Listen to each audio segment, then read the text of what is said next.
Thank you so much, everyone.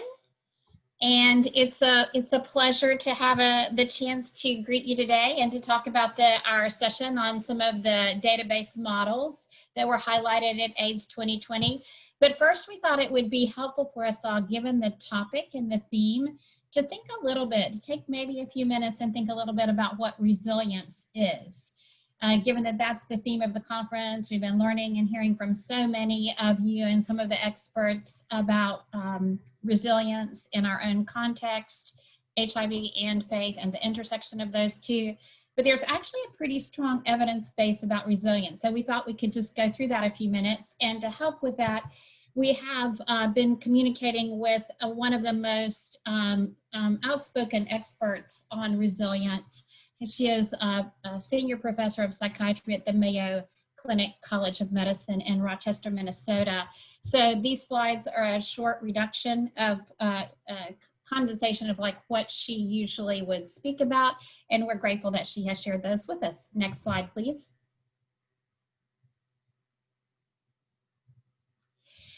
It's very interesting that there are key evidence-based factors documented in studies that contribute to resilience. This is a list of them, and I'm going to go down them briefly and just briefly talk about them in the next 5 or so slides.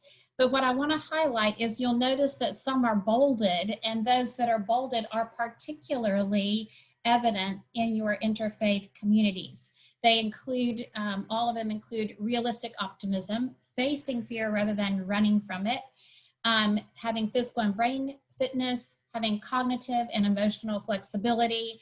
And then all of these that I'm going to mention now are often particularly more common and stronger within the faith and interfaith networks. Social support, having a resilient role model, having a moral compass, spirituality and faith aspects, purpose and meaning in life. So I'll talk about those briefly now. Next, please. So as we're thinking about this whole idea of resilience, I believe that it's really helpful for us all to think about how can we as ourselves remain resilient as we're attempting to serve others, and then how can we promote resilience in those that we are serving. So realistic optimists, you may think like, this seems like it doesn't really fit together. How can optimists be realists? But it's a combination of these two qualities. The optimism part of belief in a brighter future, but the realism part of focusing on problems we can solve rather than those that we cannot solve. Facing fears constructively, focusing on the goal rather than the fear. And what again I mentioned on that previous slide, often it is common, particularly in the interfaith networks, to focus on the fears with friends, colleagues, and support systems. And those same systems we know we can easily share with other people. Next, please. So physical and brain fitness, we hear a lot about that these days. Mental exercise and mindfulness meditation on the brain fitness side. On the physical side, healthy eating, sleep, physical activity. But then again, this community aspect of those, sharing those with other people through social support, the interdependence of social support, a key foundation for resilience as shown at the bottom. But also whether I'm sharing it with others or whether I'm just engaging in this myself, making sure that attending to physical and brain fitness are part of our daily routines. Next, please. So cognitive and emotional flexibility. So flexibility doesn't just mean you can easily switch from one thing to another. In this context of resilience, flexibility means that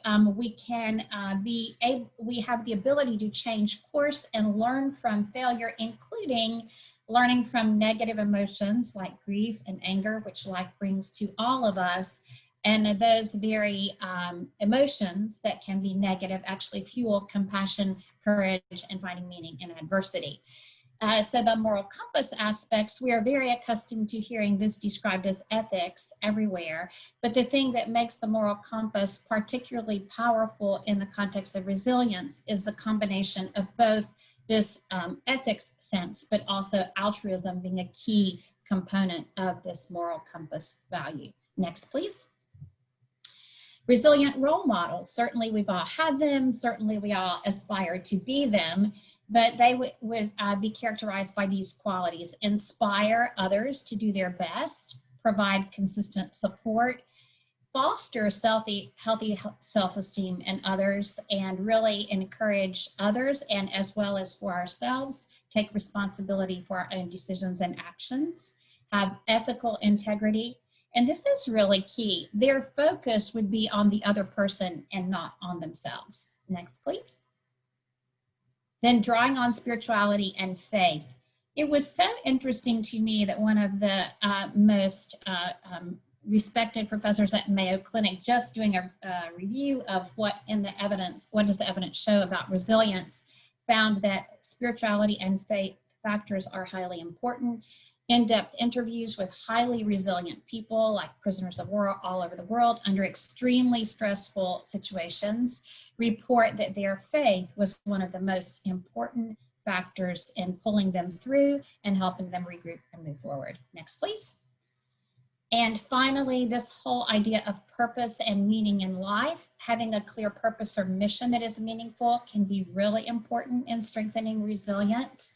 And this mission can come in the form of a job, like focusing on the basics of the job, a career, maybe the focus might be on advancement, or a calling, maybe the focus is on fulfillment or socially useful work.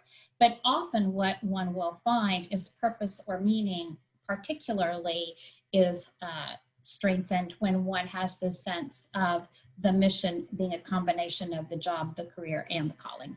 And finally is the end slide here. And that is just some references that Dr. Rummans used, a number of books in putting these together and several papers, and hopefully this will be useful to you all in the future. It definitely has been to me as I've been thinking about it in preparation. So having done that quick review for Dr. Rummans, she could not be with us, we thought that we would turn to, I was going to introduce the Faith and Community Initiative out of PEPFAR, supported by PEPFAR.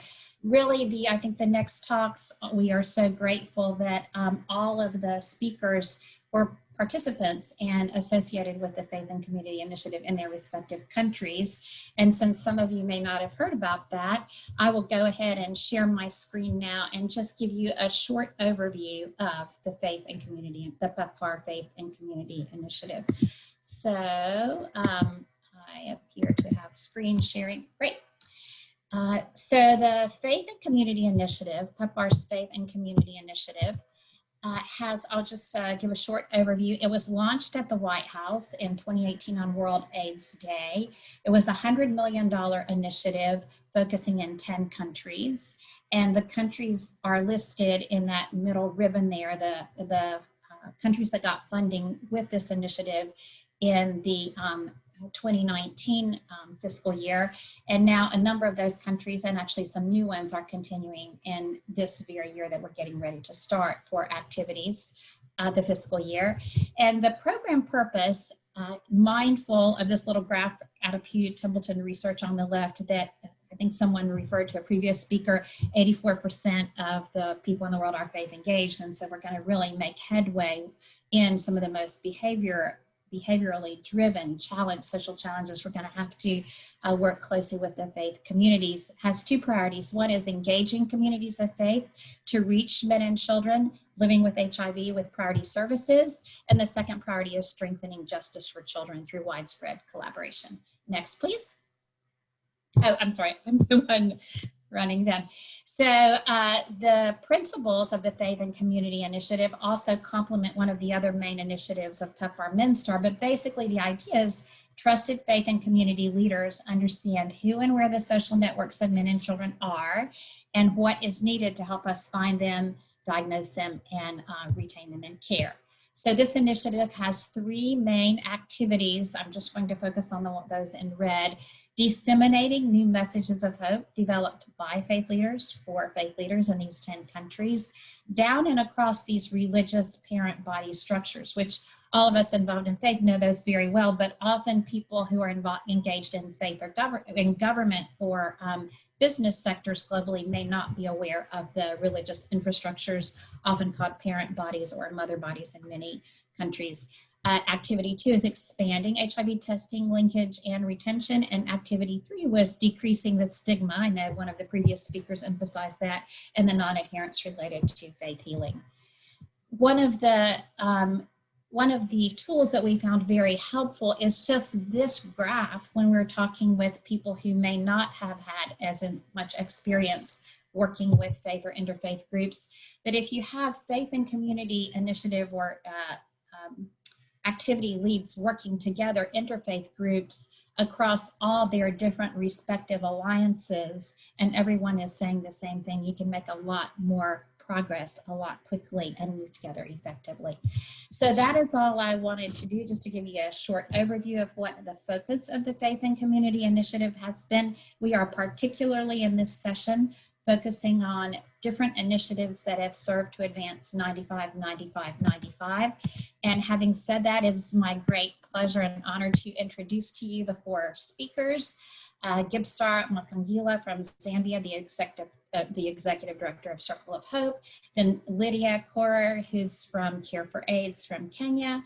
Echo Vanderwall from the Luke Commission from East Watini. And Father Rick Bauer from EDARP from the slums of Nairobi. So I'll go ahead and turn it over to them now, and then we'll look forward to a rich discussion afterwards. Thank you.